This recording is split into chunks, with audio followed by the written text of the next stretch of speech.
नाशिकमधील Ambad link road परिसरात अवैधपणे गोमांस विक्री सुरू असल्याचं समोर आल्यानंतर स्थानिक नगरसेवक निवृत्ती इंगोले यांनी आक्रमक भूमिका घेत संबंधित ठिकाणी धडक कारवाई करत अड्डा उद्ध्वस्त केल्याची घटना घडली आहे। या कारवाई दरम्यान परिसरात काही काळ तणावपूर्ण परिस्थिती निर्माण झाली असून हाणामारीची घटना देखील घडल्याचं समजतंय। मिळालेल्या माहितीनुसार अंबड लिंक रोड परिसरात बेकायदेशीररित्या गोमांस विक्री सुरू असल्याची माहिती नगरसेवक इंगोले यांना मिळाली। काळा धंदा इथं चालू होता, त्याच्यावर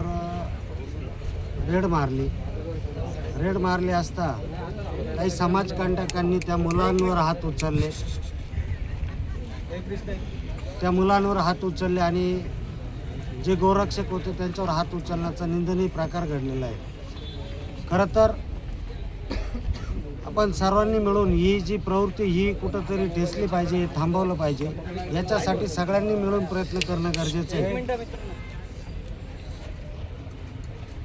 सातपूरला ज्याप्रमाणे कारवाई झाली, हयात हॉटेल ज्या प्रमाणात उद्ध्वस्त केलं, त्याप्रमाणे यांचेही जे अनधिकृत गोमांस विक्रीचे अड्डे हे उद्ध्वस्त झाले पाहिजे आणि आम्ही त्याच्यासाठी प्रशासनाला जेही सहकार्य लागेल आम्ही त्यानंतर त्यांनी आपल्या समर्थकांसह घटनास्थळी जाऊन संबंधित ठिकाणी कारवाई केली। यावेळी अड्ड्यावर ठेवण्यात आलेलं साहित्य फेकून देण्यात आलं, तसेच संपूर्ण व्यवस्था उद्ध्वस्त करण्यात आली।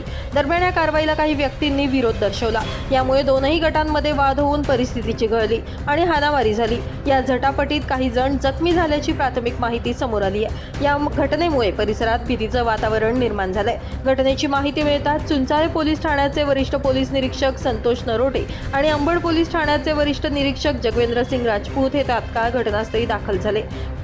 पोलिसांनी परिस्थिती नियंत्रणात आणत जमावाला पांगवलं आणि पुढील अनुचित प्रकार टाळला।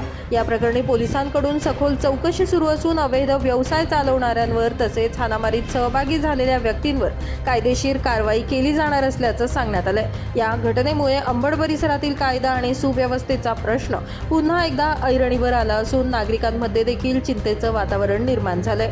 नितीन चव्हाण, महाराष्ट्र 24 न्यूज, अंबड।